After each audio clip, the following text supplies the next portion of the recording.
Hey, what's up, guys? Welcome back to Guys at Magic. This is Hunter, Steven, Shane, and David. Say what up, boys. Yo. Hello. What's up, nerds?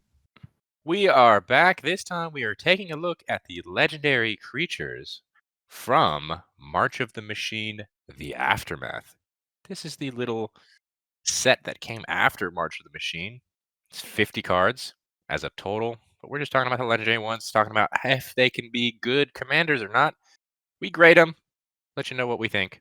So let's go ahead and start with the monocolored first. This first one, Arni Metalbrow. Arni Metalbrow is 2 and a red for a 3/3 legendary creature human berserker. It says whenever a creature you control attacks, or a creature enters the battlefield under your control attacking, you may pay 1 and a red. If you do, you may put a creature card with mana value less than the creature's mana value from your hand onto the battlefield tapped and attacking. David, what do we think? I'm actually not very high on this card. It's another like cheat into play type thing, which we've gotten plenty of different options from in the past. This one being monocolored is much more restrictive than many of the other ones that we've had. In addition to that, the creature that you're cheating into play has to be smaller than the creature that you're attacking with, so he's not really like helping you drop big bombs early. He's just kind of helping you cheat some costs here and there. And I mean, technically, he's not really even doing it for free. He's still going to pay for this.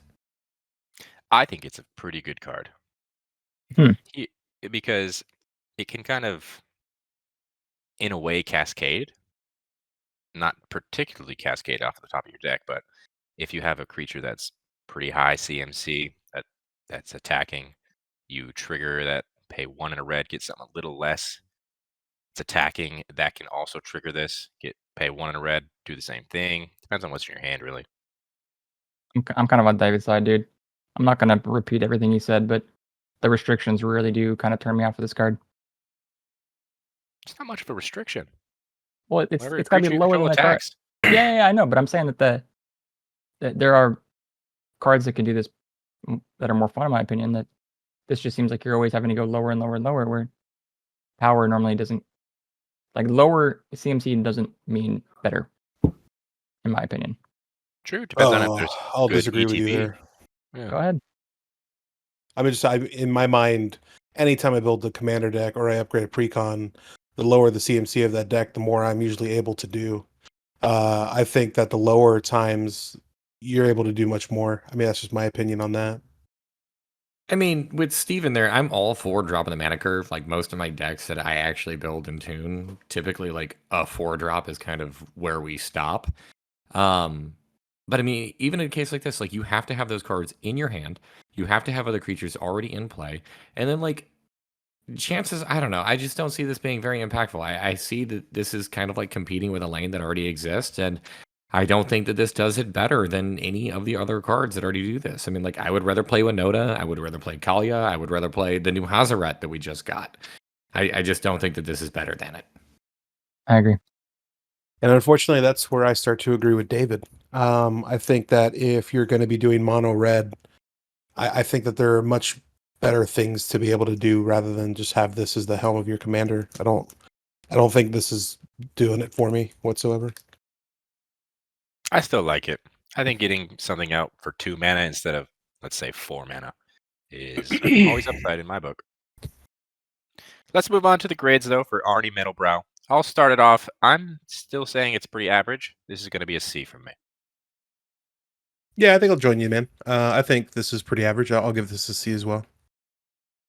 I'm going to jump in. I'm actually going to give this a D. I don't see this really doing a whole lot in the mid to late game. I was afraid to give this a D, but I don't feel as afraid anymore. I'm giving it a D. Well, the tie goes to the higher grade. Arni Metalbrow gets an average grade of a C. Next up, we have a new team up. This is Plargg and Nassari. Plargg and Nassari is 3 and 2 red for a 5/4 legendary creature Orc Efreet. It says at the beginning of your upkeep, each player exiles cards from the top of their library until they exile a non-land card. An opponent chooses a non-land card exiled this way. You may cast up to 2 spells from among the other cards exiled this way without paying their mana costs. Steven, what do we think? You know, when we spoiled this card, I guess not when we spoiled it, but whenever this card was spoiled and we were talking about it, I wanted to say that free cards are always good. But at the end of the day, it is just really slow. I don't know. I don't think it's slow. Happens on the beginning of each of your upkeeps, which is cool. Exile's the top card of everybody's library. Doesn't say it goes back, so those cards remain exiled. And then you get to cast 2 spells. That's cool.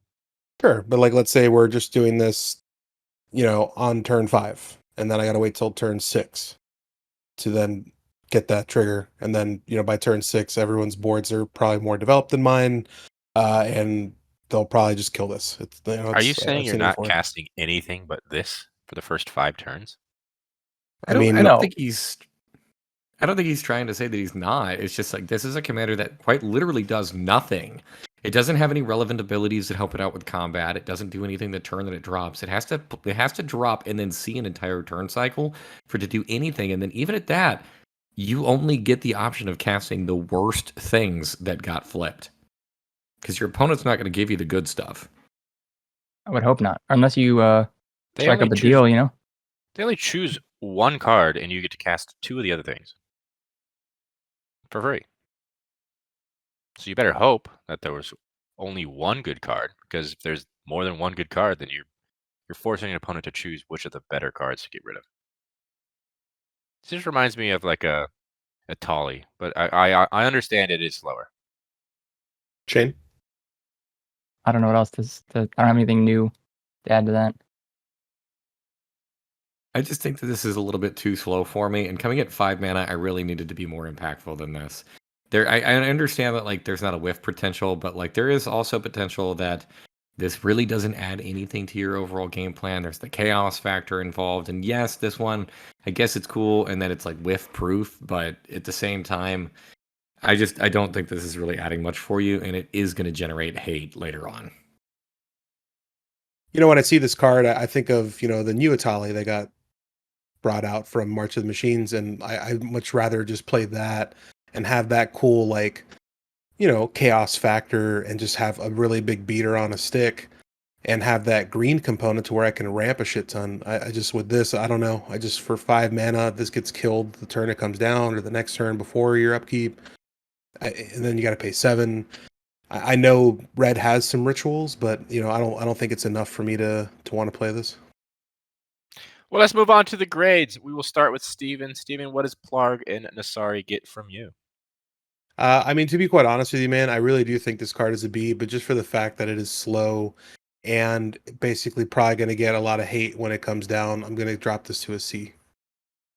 I agree with Steven. This card has a really high ceiling, but also an abysmally low floor. And between the two of those, I'm going to give this a C.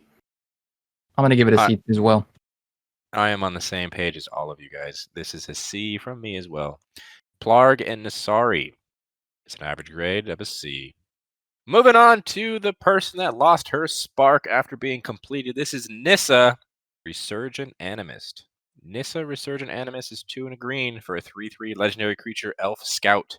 That's landfall. That says whenever inland enters the battlefield under your control, add 1 mana of any color. Then, if this is the second time this ability has resolved this turn, reveal cards from the top of your library until you reveal an elf or elemental card. Put that card into your hand and the rest on the bottom of your library in a random order. I would like to start with David here, because David, I believe you had some good thoughts when this was initially spoiled. I actually am quite a bit of a fan of this card. It's like the same kind of thing basically as a Lotus Cobra, but this is one that you can put in your command zone. And that's an incredibly powerful effect. These cards ramp you way more than what they actually kind of like read.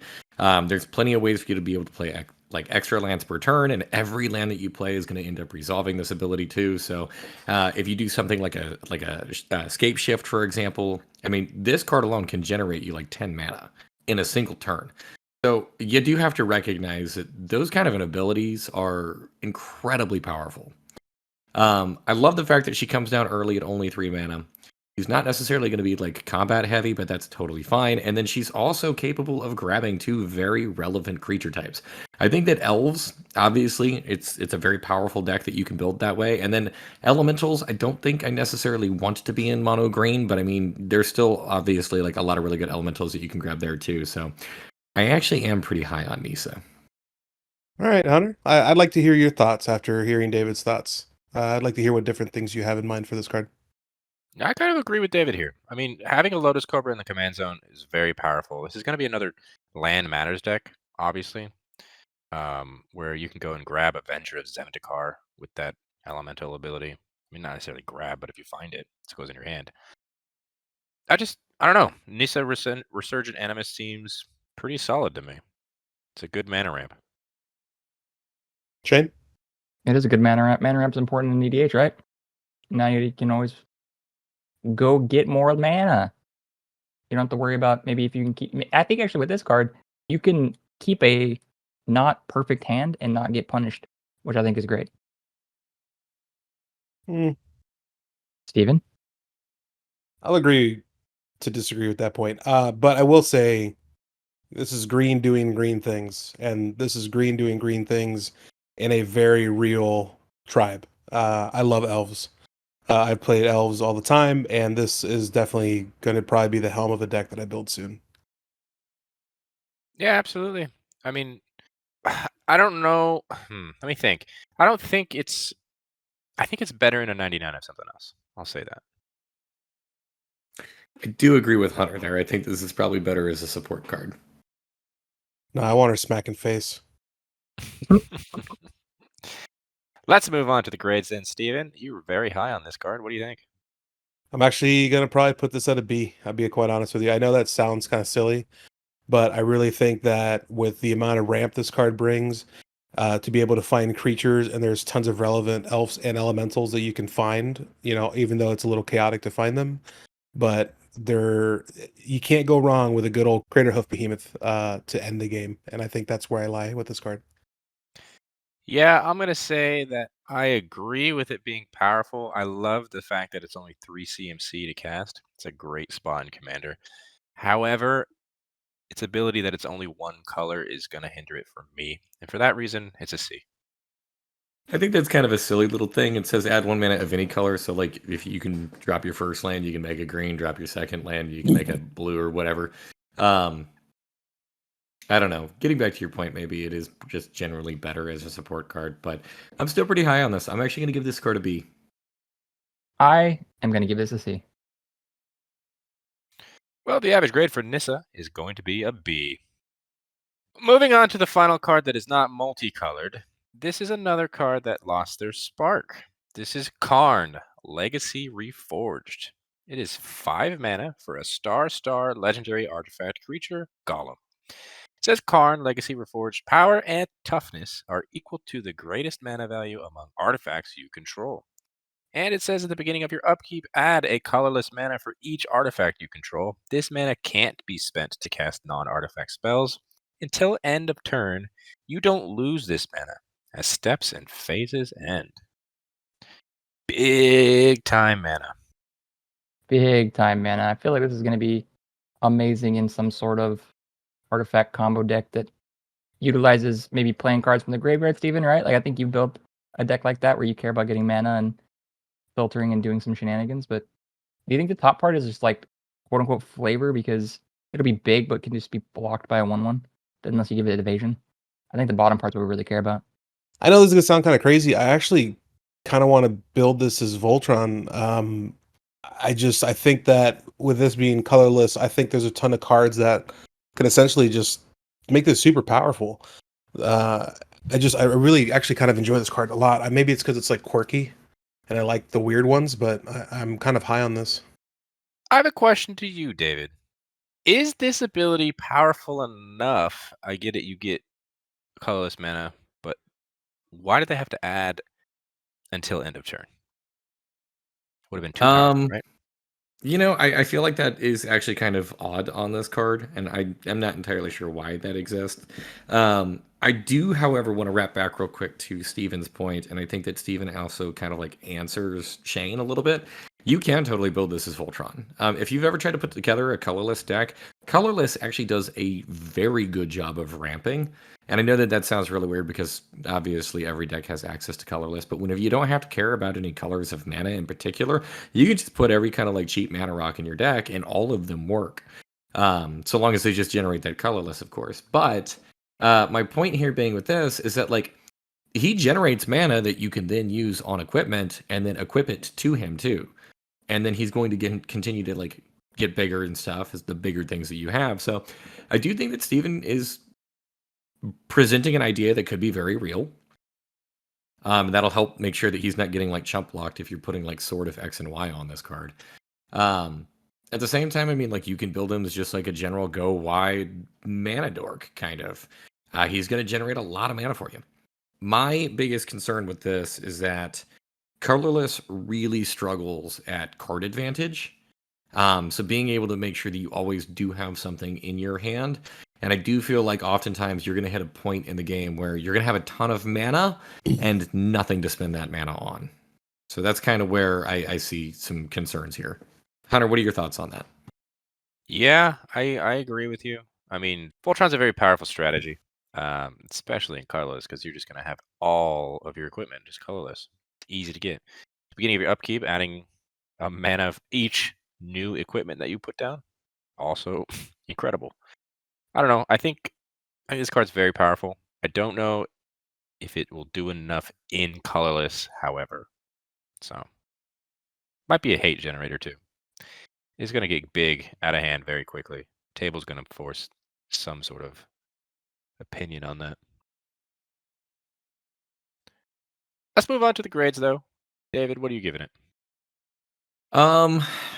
With the pros and cons, I think he's actually just kind of middle of the road for me. I'm going to go with a C.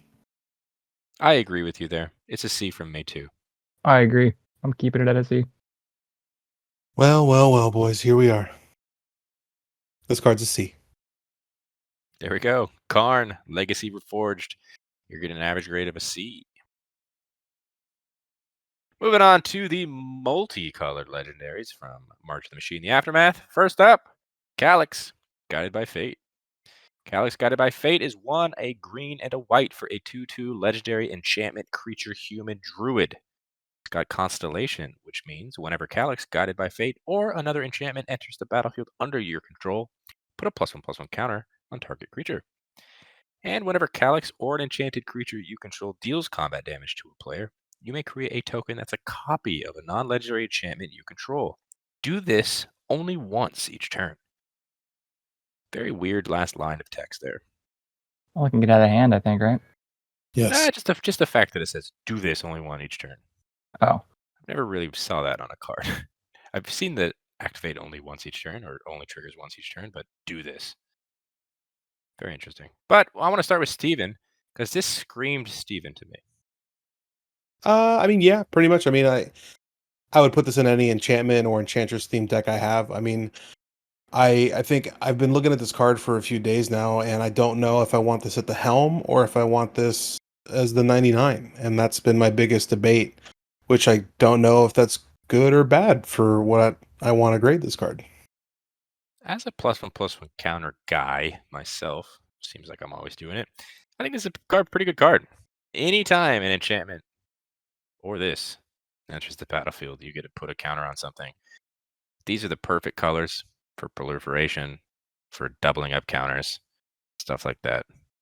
But fortunately for this card, I think the top part, since you can do it more than once per turn, Hunter, this is really good because a lot of enchantments, even auras, they're fairly cheap, so you can have this go off multiple times on your turn.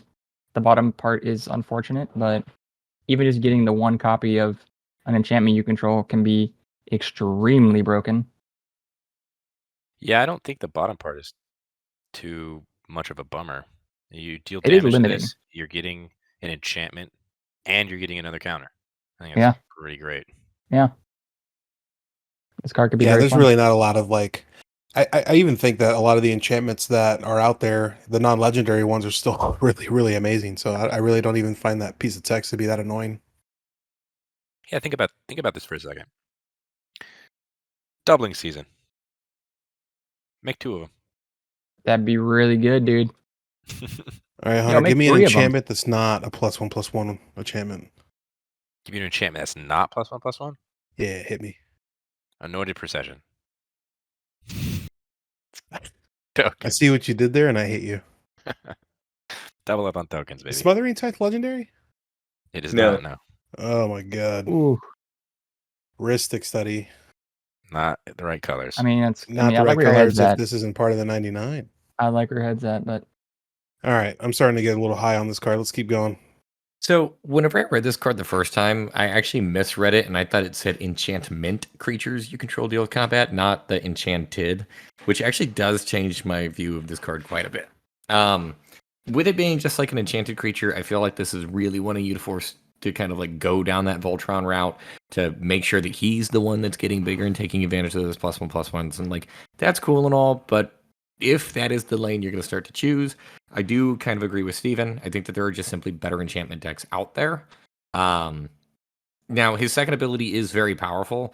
I don't actually care much for the +1/+1 counter on it, so if that was just the only thing that this card did, would be pretty low on it. But ultimately, I am a fan of just extra value, and being able to copy one of your enchantments is a ton of value. Let's move on to the grades then, David. What are you giving it? I'm going to give this a B. I think it kind of scoots by the line. It's like a B. If I could give a B-, I would give a B-, though. I'm going to give this the higher side of the B because I don't think this really scoots by it because there are 2 cards in these colors, and that's Sterling Grove and Privileged Position, and that lock is amazing. I am also giving this a B. I said it about Nissa. It is solid at 3 mana. I love 3 mana commanders. This one's great. B. I think we're on the B train, boys. B. There we go. Calix, guided by fate. Average grade here is going to be a B. Next up, Danitha, New Benalia's Light. Danitha, New Benalia's Light is 1, a green and a white for a 2/2 legendary creature human knight. It's got Vigilance, Trample, and Lifelink. And it also says once during each of your turns, you may cast an aura or equipment spell from your graveyard. Shane, what do we think about this one? Now, see, during the spoiler, I was stoked on this card, and I kind of still am stoked on this card, even though we just talked about another Enchantress deck that probably does it a little bit better. But this now makes sure that all your auras that would just die on a creature, you still have access to them, and so that could be pretty strong in a deck. So going back to the Voltron-y deck, if they deal with the creature that had all the auras and whatnot pumped onto it, and they kill it, well, now they're not just gone forever. You have access to bring it back. And that does seem pretty strong to me. And this card has Trample, which is a form of evasion. That could be pretty freaking good. I'm going to jump in with Shane here. The abilities on this card are very powerful. Those 3 put together, I mean, this is going to be a creature that's going to be swinging in. You never have to worry about like whether or not you're going to send this thing into combat because of the vigilance there. It's going to be back to block. You're going to be padding your life total constantly with this. And then also another thing that I think is really important here is that green does have access to a lot of self-mill cards.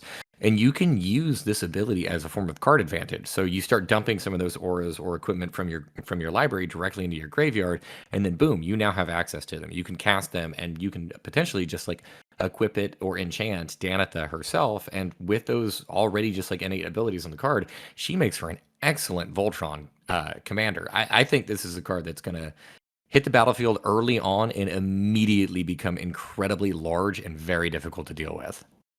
Yeah, that's exactly what I was going to say, David. This is the Voltron commander, in my opinion. It is Vigilance, Trample, Lifelink with just a whole bunch of equipment and auras on top of it. Watch out. It's going to get nasty real quick. Yeah, I agree. Yeah, I mean, there's really no point to repeat the greatness that was what just happened. Good card, good. Yeah, good card, good. Good card, good. Let's move on to the grades. Shane, what are you giving Danitha? I think I'm also giving this a B. I'm on board with you. Danitha's getting a B by me as well. Yeah, I'll give it a B. Sure. Yeah, we're all on board here then. It's a B. The average grade for Danitha is a B. Next up is Jirina, Dauntless General. It's a white and a black for a 2/2 legendary creature human soldier. It says when it enters the battlefield, exile target player's graveyard. You can also sacrifice Jirina. Humans you control gain hexproof and indestructible to end a turn. Bad card, bad.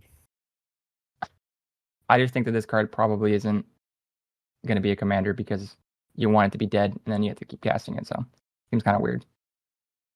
For 2 mana for a 2/2 that just constantly enters and exiles target player's graveyard.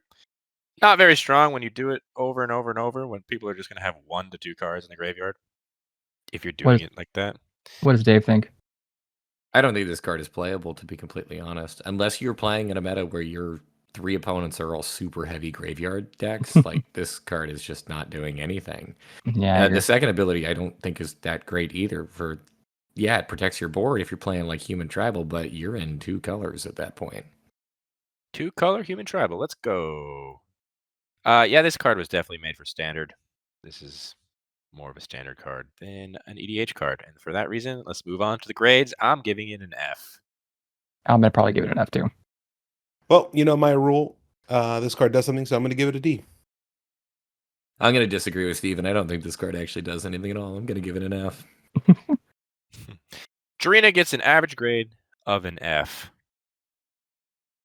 Next up, Jolrael, Voice of Zhalfir. It is 2, a green, and a blue for a 3/3 legendary creature human druid. It says at the beginning of combat on your turn, up to 1 target land you control becomes an XX green and blue bird creature with flying and haste until end of turn, where X is the number of cards in your hand. It's still a land. It also says whenever a land creature you control deals combat damage to a player, draw a card. This is a cool card. Shane, what do you think? Oh boy, is it! Everyone knows that I love Simic, and this is not up my alley. It's not, is it? It's Simic. Wait, what? What? He said, "Oh boy, is it!" Oh my god, this card is really cool. And I think when it was first spoiled, I told David, "Hey, David, you're gonna do the thing where you build this deck for me." So hopefully he does that. But the fact that your creatures are going to be turning into a creature with evasion is awesome because normally they don't have the stipulation of flying. So now that's like, okay, there'll be lands, but they can fly over. That's awesome. This is going to be a deck that really cares about drawing, obviously. So you're going to be putting things that draws you multiple cards a turn. This is going to be a very fun Simic deck. Doing damage with lands it seems scary, but giving it flying is a wonderful addition there. You don't want to lose your lands, but you don't. Yeah, I think this is an awesome card. You don't want to lose your lands, but I mean, Simic is one of the best color combinations out there for ramping. And then also on top of that, something that's really important too is that this isn't just drawing cards off of the bird land that she interacts with. This is drawing cards off of any land creature, so any of the man lands that you might be playing. There's also cards out there like Sylvan Awakening or Nature's Revolt, which make all of your lands creatures. So I mean, there's a lot of ways you could potentially draw a ton of cards off of Jolrael. Card just hits every single point, in my opinion. Really, I think, in my opinion, the one downside of this card is if you are just straight on curve, you're not ramping, which would be very odd for this color.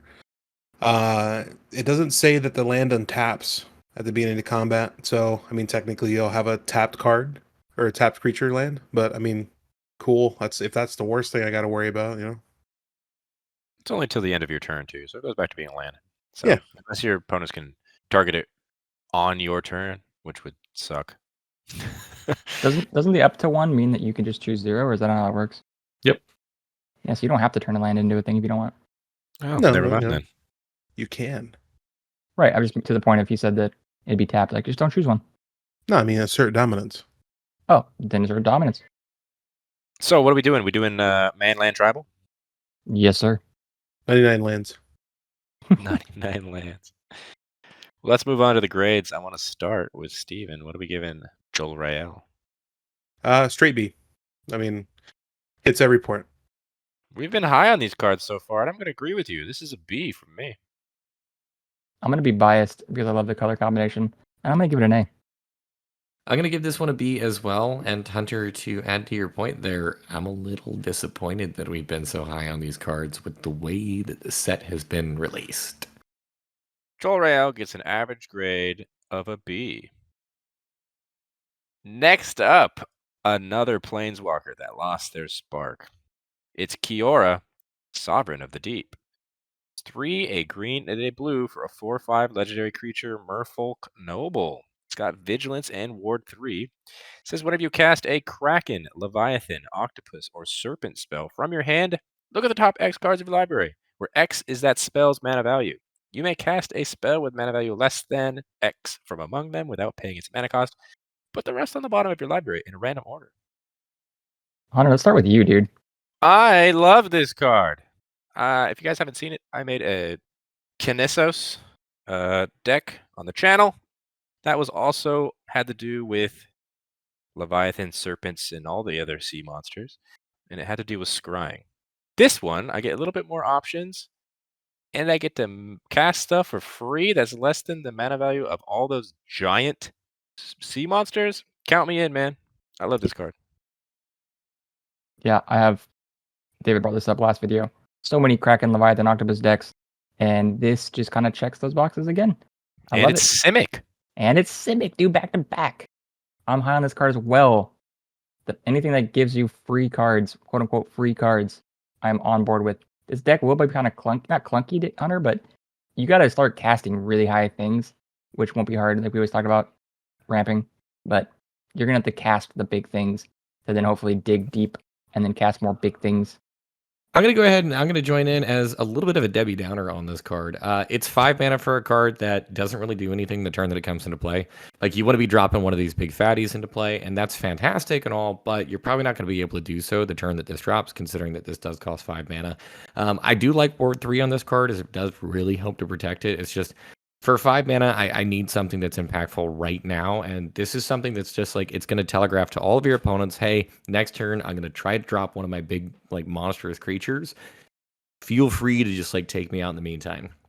I do also think that this is potentially going to, like, telegraph what your play is for your opponents, and also kind of, like, create a little mini game for you, and that, like, you kind of start to want to, like, care about, okay, well, do I want to cast my 6-drop, or do I want to cast my 8-drop? How do I want to sequence my turn? Like, I don't know. I think that there's kind of some weird mind games with this, and I'm actually not very high on this card. I really think the only mind game this card brings is, I think this card will constantly see 4 mana Path to Exiles or 4 mana, Swords to Plowshares. You're probably not wrong. That's a lot of mana for those cards, though. It is a lot of mana, and and unfortunately, I'm going to do the thing that I hate doing the most in any Commander Grade video that we do.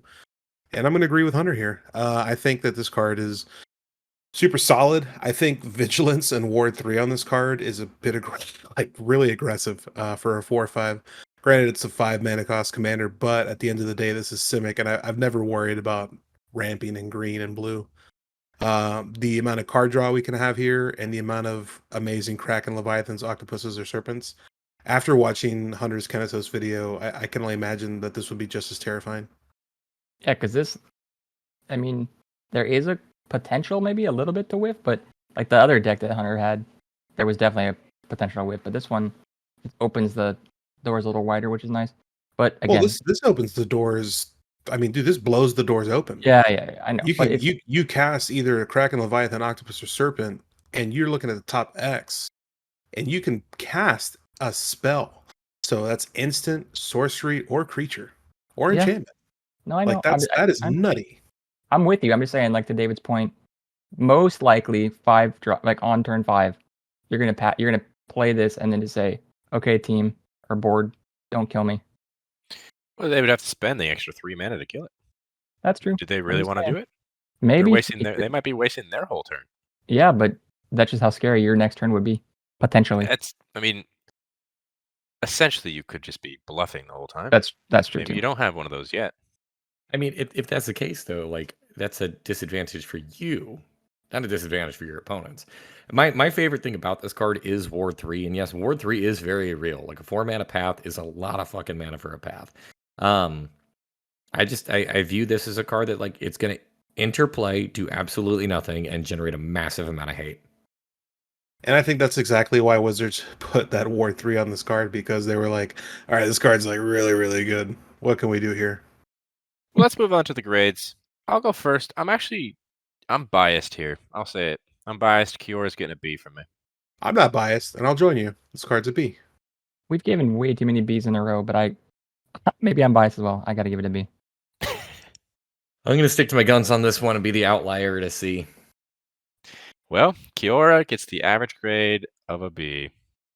Planeswalkers still losing their sparks. This is Nahiri Forged in Fury. It is 4, a red and a white, for a 5/4 legendary creature, Core Artificer. It has affinity for equipment. In case you don't remember, that spell costs 1 less for each equipment you control. And whenever an equipped creature you control attacks, exile the top card of your library. You may play that card this turn. You may cast equipment spells this way without paying their mana costs. Wow, we knew the B train had to end someday. 6 mana is a lot. It's a little aggressive. Especially in Boros. It's tough. But that affinity for equipment makes that cost way less. Yeah, if you're playing Equipment Matters deck, she hopefully won't cost 6 for you. If we're playing Voltron, we've talked about Voltron multiple times in this video. I think Nahiri is pretty solid. Nope. I disagree with you on that one, Hunter. I think Steven and I are probably going to be much more closely aligned.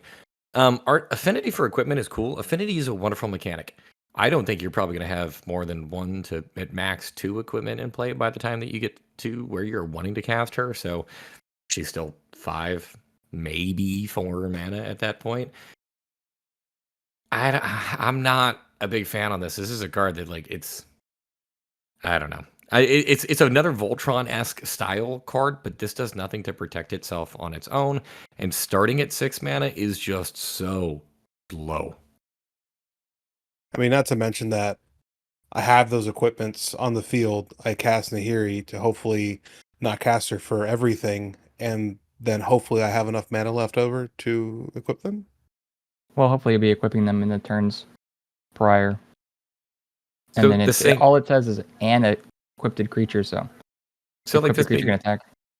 So this being like the same kind of argument that I brought up with the last card that we talked about is like you're dropping your big bomb, and in this case, you've actually already built up your board state, so your opponents know, hey, you know what, they've got a bunch of fancy equipment already in play that they're going to load up on this creature.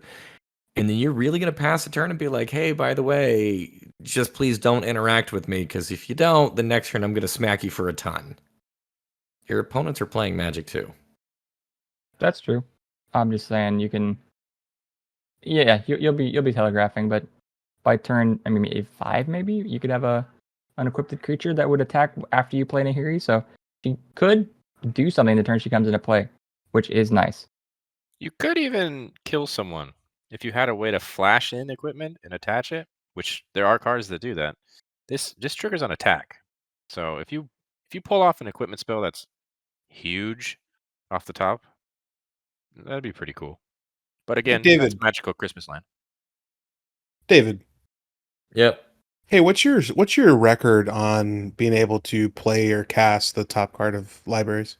Currently, from recorded videos, I want to say it's like 20%. Okay. What? What does that have to do with anything? It's just you only get to look 1 card. There's such a high whiff potential with this. Hey, man, I just told you Magical Christmas Land. I mean, if we're talking Magical Christmas Land, every card in this fucking Commander grade should be an A. No. They're all A's. You heard it first. Moving on to the grades. I think this is average, middle of the road. This is a C. I agree. C. I think there's a bump in the road. This has got to be a D. I'm with Steven on this one. She's way too slow and fragile.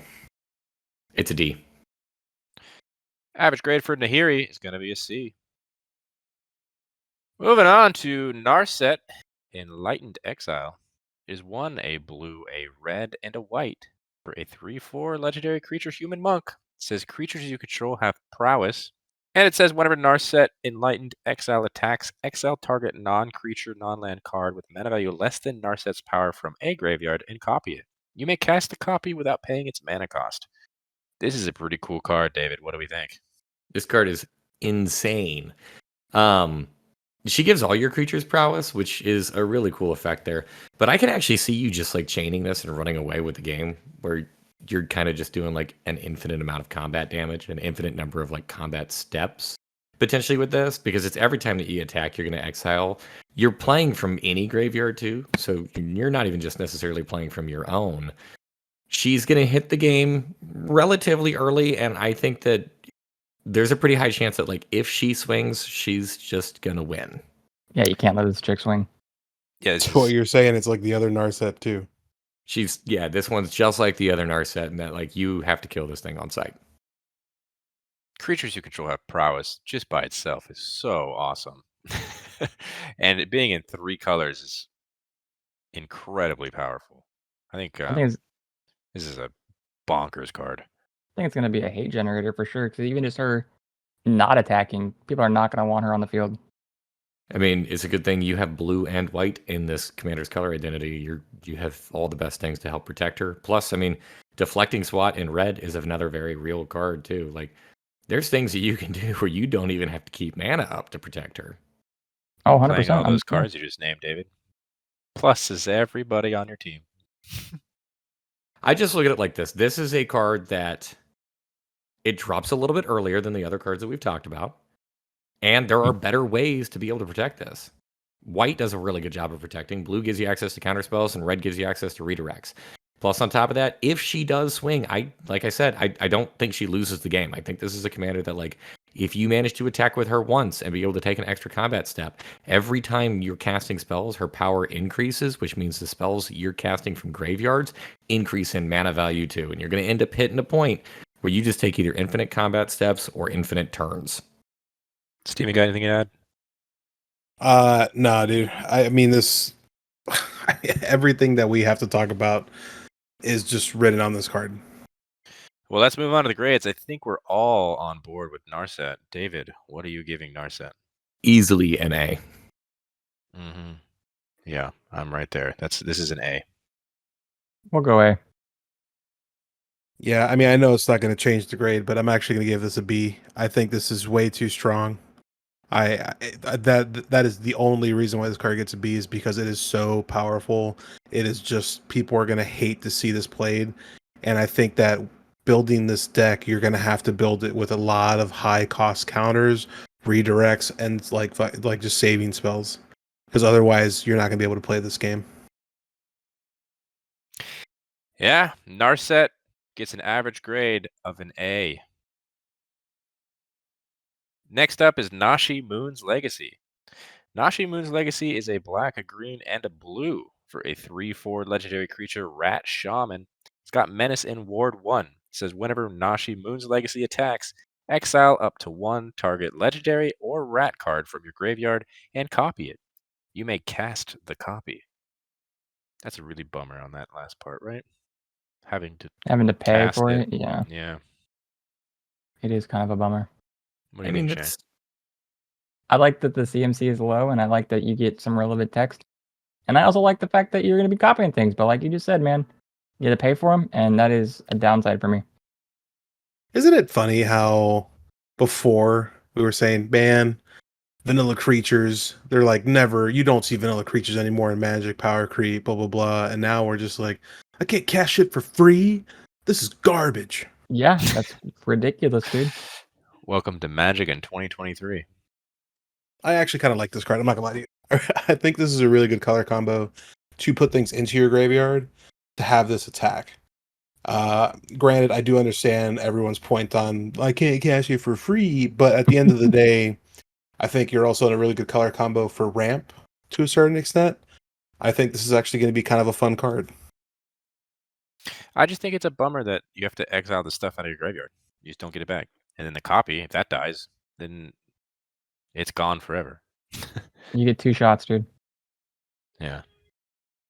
I mean, like what Steven mentioned, that you can go find cards to put in your graveyard. Obviously, you can self-mill. I mean, these are the colors that you want to be in if you're playing around with your graveyard. So I think that you can pretty reliably be able to hit the pieces that you want to hit to throw them into the graveyard, and then just be able to reanimate them, and you could potentially lock your opponents up. You could potentially combo off with this thing. He's kind of just like a setup piece that allows you to just potentially just close out a game. So I'm actually quite a bit higher on this card, and because he doesn't necessarily like scream powerhouse, I think he probably dodges quite a bit of removal. Yeah, that's true. It's like the card we just looked at is 1 mana more, but you're casting things for free. I think that's why I was kind of coming into this like with blinders on, like, oh, well, that's not free. That's to Steven's point, but yeah, maybe the fact that it is not going to be on everyone's radar, maybe it is better. Honestly, my favorite thing about this card is the flavor of just Nashi being mono black and then Tamiyo dying and kind of overseeing him with the other 2 colors. That's cool. Let's move on to the grades, though. Shane, what are you giving Nashi? I think I'm still going to probably give it a C, honestly. But it does seem like it's going to do something. Yeah, Shane, I'll join you. I think this card is definitely middle of the road. I think this is kind of almost touching. I know that sounds crazy to say, but almost touching a B, but this is still a C. Yeah, I'm going to be in the same boat as you guys. This is a C for me as well. Look at us all on board the C train. Nashi Moon's Legacy gets the average grade of a C. Moving on to a 5-color possible commander. This is Niv-Mizzet Supreme. It costs a white, a blue, a black, a red, and a green for a 5/5 legendary creature dragon avatar. It's got flying and hexproof from monocolored. And it says each instant and sorcery card in your graveyard that's exactly 2 colors has a jumpstart. What is jumpstart? Well, that means you can cast that card from your graveyard by discarding a card in addition to paying its other costs. Then you exile it. This is pretty wild, being able to stay alive from all of the monocolored removal. David, what do you think? It's an interesting card. I do generally think that 5-color commanders are pretty powerful. This one requiring the specific 5 pips to get it into play. It means either you're jumping through quite a bit of hoops or you're playing with a very expensive mana base. I don't necessarily know which spells, like off the top of my head, that are exactly 2 colors I would want to be kind of casting multiple times, but I'm sure that there's something out there that generates quite a bit of value. And then the hexproof from monocolored, that's cool, but there still is a lot of removal that still can take this thing out. I don't know. I think that this is a card that I feel like it reads actually better than it is. So, I do like the fact that this says 2 colors, but I mean, technically, there are instant and sorceries that are 2 colors that cost a couple extra generic. So, I mean, you can still cast those too. So, I was originally thinking that 2 colors is kind of a restriction, but I don't think it's going to be that hard to do that. Granted, you do have to discard a card, but all that's doing now is feeding into the jumpstart of the next one you do, potentially. So that's kind of cool. The hexproof, fantastic, like we all just said. And big dragons are big dragons. So this could be a great finisher. This could be a very fun 5-color dragon deck. Yeah, I mean, giving hexproof and monocolor, like we were just saying, it's some of the best removal in the game is monocolored. You got path, you got swords, you got just the basic mono black spells. There's many of them. But on the flip side, this second ability is all the other basically spot removal spells. Utter End, that's a good one. It's 2 colors. There's so many. I don't know. I think in the right build, I think Niv-Mizzet could be pretty powerful. I agree. I don't. Well, let's move on to the grades then, Steven. What do you give Niv-Mizzet Supreme? It hurts, man, but I'm actually going to give this a C. I'm not a big fan of this card. I normally love 5-color commanders. That's my go-to in any kind of commander deck, but I can't find the love for this card whatsoever. I did say this is powerful, but I am agreeing with you that it is not the best 5-color commander. It is a C. Wow, I thought I was going to be harsh on this card. It's still 5 colors with really good recursion and some base protection in there. I don't know exactly what the line is, but I can't imagine that one doesn't exist. So I'm going to stick with a B on this. I was actually waiting for that because I was gonna say a B as well. I think that it's good. I think it's a really good card. Well, Niv-Mizzet gets the average grade of a B. Moving on to someone we haven't seen in a while that was a Planeswalker is Nixilis, Captive Kingpin. Nixilis Captive Kingpin is 2, a black and a red for a 4/3 legendary creature demon. It's got flying and trample. It says whenever one or more opponents each lose exactly 1 life, put a +1/+1 counter on Nixilis Captive Kingpin. Exile the top card of your library. Until your next end step, you may play that card. Gotta start with our resident Rakdos player, David. What do we think of the new Nixilis? This guy is insanity. I'm actually very, very high on this card. So there's a couple of enchantments out there, things like Pyrohemia that can just basically just go nuts with this, where you pay mana to just ping one, or you ping your opponents, but that causes the trigger for Nixilis. So it's going to make him really big, really quick. It's also going to help you to draw cards. Because it's until your end of your next end step too. Like if you're doing this on your opponent's turns, you still have access to those cards for quite a bit longer.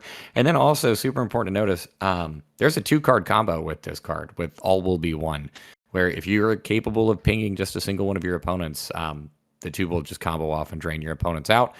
He'll get huge in the process, and then you'll also start exiling cards from the top of your library, and then you can cast those things too to help protect him. And this card is insane. I do really think that this is a card that you probably need to kill on sight, or better yet, just save a counter for. What is there else to say? I don't think it's as powerful. I'm not that. I'm high on this card. I'm not that high on this card. You just don't see the way, Hunter. That's all. I see the way. I see the potential of a 2-card combo. I did it when I did my upgrade for the Call for Backup. Well, I don't think that's the only thing that's making this high. It is a very strong card. Don't get me wrong. Pyrrhemia has a great card to throw into this. Yeah, I get it. You have to have a lot of ways to deal exactly 1 life to make this bigger. I don't know. Which there are. Rakdos is very good at that. I understand. But don't ping yourself. Doesn't trigger. Okay. It's all those really cool ones that you can just tap to ping somebody for 1. Yeah. Low to the ground, you know? I mean, Thermal Alchemist, you cast one of the spells you just took off the rip, it untaps and it pings, and then it exiles another card for you to cast, and then it untaps and pings. Good card advantage. I don't know. I did build this thing. I didn't build it with a budget restriction in mind, but I mean, once this card was in play, just like kind of goldfishing around, grabbing like the top 20 cards of your deck was pretty much a standard turn. It wasn't an outlier. David pretty much said everything. I mean, this card's really good. I mean, I understand your point on this, Hunter, about you not being high, but this card's kind of nuts. This is one of those cards where your opponents will have to hold up removal or counters the entire time, and that's when everyone's going to go nuts. So let's move on to the grades then. David? I'm pretty much like I've already said enough. You probably already know my grade. It's an A. I'm going to give it a B. I'm joining Shane. This is a B for me too. Yeah, I'm going to give this a B. It deserves to be an A, but like I said, I mean, just there's so much hate generation when it comes to this card. I think that not a lot of people will understand the 2-card combo, and once they see it one time, it's one of those things where this card it just has to be killed on the spot. I so disagree. This isn't a 2-card combo. This is a card that has 2 cards that pays off. He's a pretty reliable drop on like turn 2, and then he just storms. Rakdos is so good at making just so much mana with all the rituals and stuff, so he chains just so efficiently. The average grade for Nixilis is going to be a B. Moving on to Nalaar, Consul of Revival. It's a red and a white for a 2/3 legendary creature human artificer. It says Thopters you control have haste, and whenever you play a land from exile or cast a spell from exile, create a 1/1 colorless Thopter artifact creature token with flying. Thopter Tribal. Steven, tell me about it. Yeah, so this card gives your Thopters haste. Yep, that's it. All right. Yep. Nalaar. I kind of feel like this is going to be one of those tribal, not tribal, though.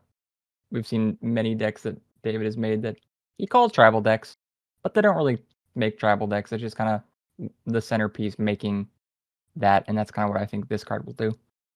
It'll kind of be like the Exit from Exile Faldorn deck. Although I think Faldorn might have done... no, Faldorn and this, they both probably cast enough spells out of Exile. Sorry, I didn't finish that sentence. I mean, at the end of the day, you know, Nalaar, if you guys know this, she was a renegade, and she became a revolutionary, and now she's a rebuilder. So, good flavor text read. Here's the number crunch for you. If you wanted to know, if you did go the route of tribal, there's only 15 Thopters that can go into this deck. That's why I don't think it's gonna more be about she's the one building the Thopters. Yeah, but there is other cards that make Thopters. I was just talking about Thopter creatures. But I don't know. Are Thopters powerful enough to just get there? I don't think so. Nah, they're just gonna be pinging shit. I have nothing to contribute. This card is not good. All right, let's move on to the grades. I'm giving this, as the resident Boros player, a D. Yeah, I agree with Hunter. This card is D. Right there with you guys. I'll go ahead and give this a D. Should be an F, but it does something. Yeah, it does the thing, so I'm gonna give it a D. The average grade for P and Nalaar this time around is a D. Next up, we've got Rocco, Street Chef. Rocco Street Chef is a red, a green, and a white for a 2/4 legendary creature elf druid. Says at the beginning of your end step, each player exiles the top card of their library. Until your next end step, each player may play the card they exiled this way. And whenever a player plays a land from exile or casts a spell from exile, you put a +1/+1 counter on target creature and create a food token. A bit of politicking. What do we do? What did they do to my boy Rocco? Dude, Wizards just said, "Hey, I know that last Rocco we had really good. What do we give him a really bad one?" Poor old Rocco. Yeah, this is I bad. don't know. This is like a group hug, but not. I don't know. Did you go from a tutor on a stick to fucking just garbanzo beans, man? This is nuts. Giving out finger foods, dude. Yeah. I mean, on the bright side, this one is much better at making food than the last one. Yeah. I would hope a street chef is better at making food, my boy. This card reminds me of Brina a little bit. That one was also kind of politics, where you wanted to have your opponents incentivized by getting a card, and you get counters on it by having them attack each other. Cool. Yeah, I don't know. It seems weird. I'm not in the group hug political mind when it comes to Magic. I hate going that route, so I'm not too high on Rocco Street Chef. Let's move on to the grades. I am giving Rocco a D. You're right, Hunter. He does the thing. He's a D. In the wise words of Steven, this card has words on it, so it's a D. Wow. Well, rules are meant to be broken. F. Wow. I love that. Rocco Street Chef has ordered up the average grade of a D. Next up is Samut, Vizier of Naktamun. This is a red and a green for a 2/3 legendary creature, human warrior cleric. It's got first strike, vigilance, haste. Whenever a creature you control deals combat damage to a player, if that creature enters the battlefield this turn, draw a card. So we got a bit of a wanting to go haste kind of tribal here, David. Yep. Is haste tribal a thing? Nope. I believe it's not a thing. It's not a tribe, but it is a way of playing the game. Throw everything with haste in here. Right, that is a way to play the game. You're right. Actually, now that I think about it, another way of playing the game is to play better cards. My favorite part about this card is how it says we have lots of work to do. I disagree. You disagree? Okay. I like this card a lot. This gives you a heads up of what your commander game is about to be like. Of course you do, bro. You love Gruul. I do like Gruul. And I'll tell you what, dude. This is pretty good. I mean, if you have this card and just another card with haste, you get to draw 2 cards if you can connect. Is that a good enough payoff? I think so, yeah. Drawing cards is always a great payoff. Yeah, I mean, it's not. Nah, you can't play cards for free. This is garbage. That's Steven, thank you. I mean, this thing will probably maybe even get in once. So it might draw you a card. Yeah? Yeah, that's about it. I think that this probably only ever connects once is what I'm getting at here. You don't think you can pump this up? I mean, not if I'm filling my deck with Haste Tribal to draw cards. I don't think I want to now be you're filling it thinking with a bunch of entire pumps deck. too. You're thinking the entire deck's just going to be haste creatures and not enchantments or No, but I artifacts. think that you'd probably want a certain degree of like you have to have that critical mass to be able to be drawing cards. Because like, look, even with all those really cool abilities, this is a 2-powered creature. Mm-hmm. This is not good at combat. You have to be pumping this up if it's going to be able to get through on combat. And for every pump spell you've included in your deck, that is 1 fewer creature with haste that you've included in your deck. I still think it's solid. You can build around it, David. Yep, we're gonna play some haste creatures and we're gonna draw some cards, and then hopefully you draw something that gives them all big buffs, and you win the game. I mean, yeah. If all you're doing is drawing cards, like, there you go. Moving on to the grades, I'm giving Samut a C. Well, I'm giving Samut a D. You know what, dude? I'll break the rule 2 times back to back. Why not? This card's enough. Oh my god. I can see a world in which like you maybe make a bunch of tokens that get in with haste, and like congrats, you might be able to draw a couple cards off that. But like that is you have made your deck shine with like what its potential is. This card is awful. This is a D. Well, Samut is going to get an average grade of a D. Moving on to, once again, another creature that lost their spark. This is a Sarkhan, Soul Aflame. It is 1, a blue and a red for a 2/4 legendary creature, human shaman. It says dragon spells you cast cost 1 less to cast, and whenever a dragon enters the battlefield under your control, you may have Sarkhan, Soul Aflame become a copy of it until end of turn, except its name is Sarkhan, Soul Aflame, and is legendary in addition to its other types. Shane, I think you were very high on this card. What do we think? I am very high on this card. This is a great dragon tribal commander, man. It's gonna help you cast all your dragons early, and then it's kind of not. It's gonna be weird to say this, but it's kind of like giving your dragons haste almost, because the one you play gets to attack right away, right? Because he's turning into a copy of him. So in a sense, a little bit of a haste on all your dragons. I'm really stoked on this card. I mean, yeah, he gets to attack right away if he didn't already come in. Well, I mean, are you playing him turn 3 and then playing another dragon turn 3? Maybe. I'm saying you play him turn 3 and then you drop a 5-drop turn 4, and then that 5-drop he becomes a copy of, and then you get to swing right away. He does. That's pretty good, dude.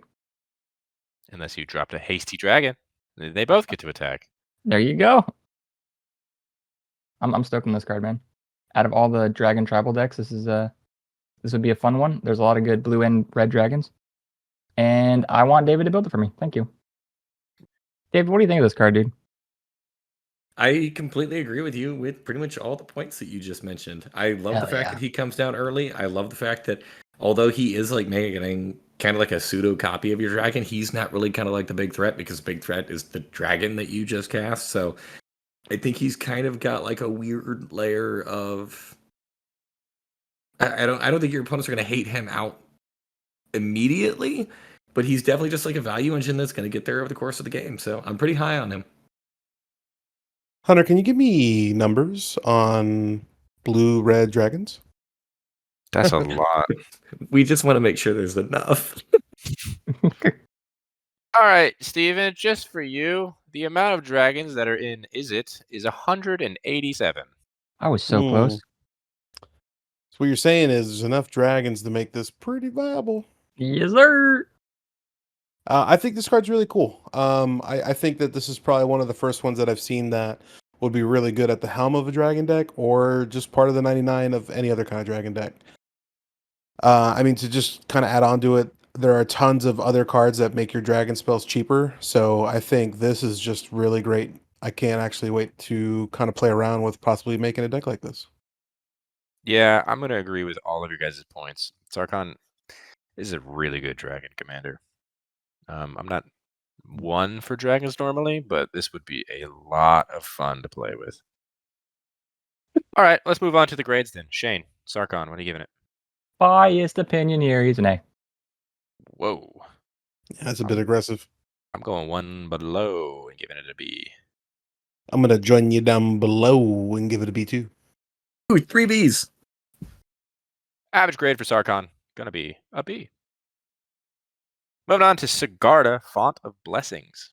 Sigarda, Font of Blessings is 2, a green and a white for a 4/4 legendary creature, Angel.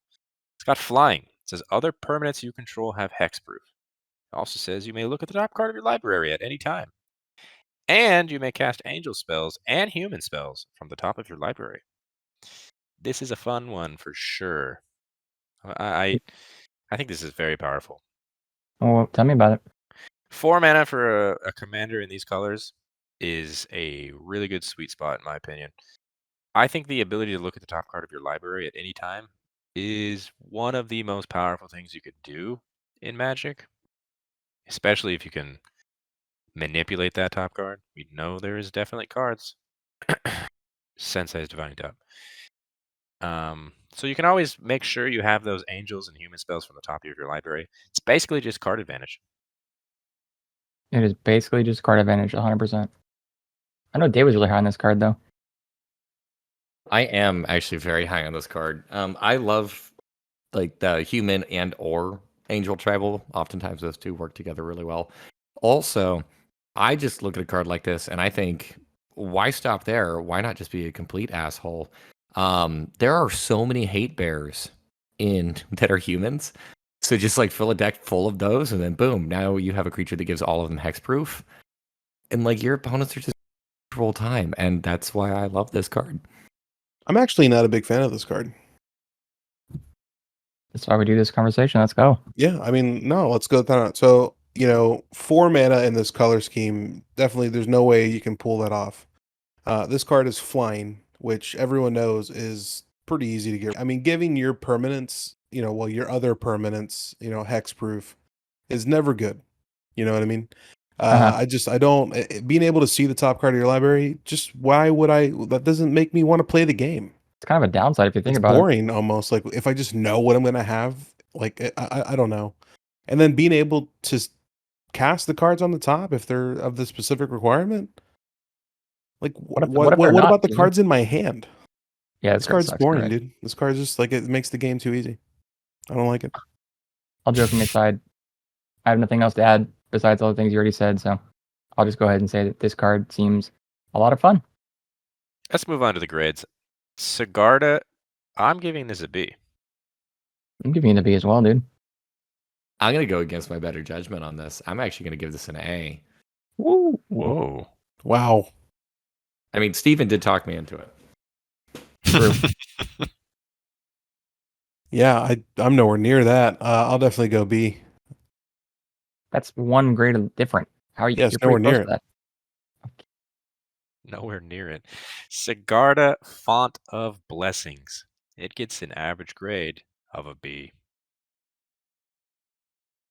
Next up, we have Tazri, Stalwart Survivor. It's 2 and a white for a 3/3 legendary creature human warrior. It says each creature you control has tap at 1 mana of any of this creature's colors. Spend this mana only to activate an ability of a creature. Activate only if this creature has another activated ability. You can also pay a white, a blue, a black, a red, and a green, tap it, mill 5 cards. Put all creature cards with activated abilities that aren't mana abilities from among the milled cards into your hand. It's a lot going on here, David. What do we think? There is a lot going on, and I can't find any of it that I actually enjoy. I do prefer 5-color commanders from me wanting to play them, I prefer the 5-color commanders that are easily castable like this one. Don't necessarily like the design of the cards whenever they do that, but no, I'm not really here for this. I mean, it's just really slow. It's really restrictive. I'm just not here for it.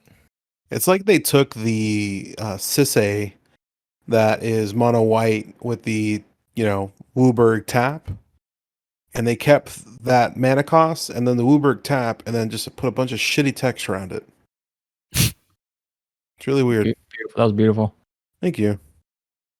I'm trying to think of how you would build this. Like, Don't. granted, A bunch of activated abilities. yeah, it's like granted, well, it's a bunch of activated abilities, and all those creatures are now mana dorks. So I mean, that seems cool. I'm just trying to. They're mana dorks only to activate abilities. I know, but that still makes them mana dorks. So I'm just trying to dig through, like, because someone is gonna build this deck, I'm sure of it, and they're gonna come up with some 5-head strategy that I'm not seeing. I mean, you could mill 5 cards and not get anything. It's true. Not You true. also run recursion in this, though. So if you do mill the wrong stuff, bring it back. Yeah, you do have options to all 5 colors. So, like, I don't know. There's got to be something like all your creatures that have an activated ability, tapping for mana to activate said abilities. It's got to be good somewhere. Just don't know where. Yeah, I'm kind of on the same page as you guys are. I'm not too high on this. I'm sure there's a way that we aren't seeing it. Comment down below if you guys are really high in this card compared to us. But I think we could go ahead and move on to the grades. I I think I'm just gonna stick with a C. I think this is Yeah, I was middle gonna of the say. road. I think the middle of the road for me too is a C. I'm actually going to stoop even lower than that. I'm going to give it a D. I don't like this card at all. Yeah, I mean, this is an F. I can't, man. I think this like takes 5-color commanders to just a really shitty level in my book. So this really just is a little salty for me. This is an F. The average grade for Tazri is going to be a D. Moving on to the final card we're talking about. This is another Planeswalker that lost their spark. This is Tyvar the Belicose. This is 2, a black and a green for a 5/4 legendary creature elf warrior. It says whenever one or more elves you control attack, they gain Death Touch until end of turn. Each creature you control has, whenever a mana ability of this creature resolves, put a number of +1/+1 counters on it equal to the amount of mana this creature produced. This ability triggers only once each turn. Giving all of your elves Death Touch. Is that good enough? I don't know, Steven, you tell me. Yeah, it is. Is it, Steven? Tell me. No, this isn't, is it? This is black and green. Just Golgari. tell me, you mother trucker. You mother trucker. This card is fantastic. I love this card with all my heart. I think that there are tons of elves that basically support this. I would love just Marwyn in this like commander deck would be nuts. But going off of it, there's tons of token creation that make you elves. Even if they're tiny little 1/1s, a 1/1 with Death Touch is terrifying to most players, and just over ramping the board with all these creatures is just gonna win you the game. Like it's nuts. This seems like it wants to be really slow. It wants all of your elves, the mana dorks, to tap and then grow. And then once they're grown enough, you can attack them. They have Death Touch. I don't know if it's too slow, though. It's not. Yeah, I mean, come on. To be fair, it does seem a little slow. It's not. I can imagine in this deck, with him as the commander, though, throwing in Finn the Fangbearer into this deck. Nah, I just kill you with Infect. That could be fun. That's true. That's a lot of Death Touch coming at you. This does give itself Death Touch when it attacks, and 4 mana for a 5/4 with Death Touch is pretty solid. David, what do we think? I'm actually not very high on this card. I don't know where this thing sees play.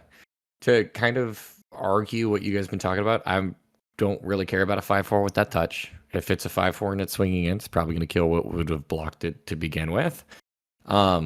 If your 1/1s have Death Touch, I'm not really scared about that either. And then the other thing here being is that like most elves decks, as they currently operate, like they get really big and out of control. And yes, they do produce a ton of mana, which is great for his like second ability if you want to put a ton of +1/+1 counters on things. But normally elves just like sink that mana into a card that's just going to win the game on the spot and not just like make your things a little bit bigger. It's going to dump it into like a Crater Huff Behemoth, and then you're just going to win the game. So I don't think he's really that good as a commander, and I don't know if I would want him even in the 99 of most elf decks. I'll take. Yeah, I mean, I think you're I think you're not high on this card at all from the way you're talking about it. I mean, I see some of your points, but I think that, going off of what you said before, like commanders need to do things the turn they come down. This 100% does that. Being able to pump my mana dorks so they're not just these shitty little 1/1s that tap for 1 green or 1 black, I think is a really good option. I think the fact that once they get big enough, I can go ahead and slap in for some Death Touch damage. If they don't want to block, they don't block. If they do, my shitty 1/1 is gonna survive. I think that there are tons of cards that pump elves. I think that there are tons of cards that will put cards into the graveyard to where I need. I think I'll just end this little rant with, at the end of the day, I think that this is a super strong commander. And in this color combo and this color scheme, you are going to be doing a ton of things. Yeah, I still think it's slow. I know that elves is one of the most powerful tribes in all of Magic. And that can't be dismissed when talking about this card that really cares about elves. I don't know. Let's move on to the grades, though.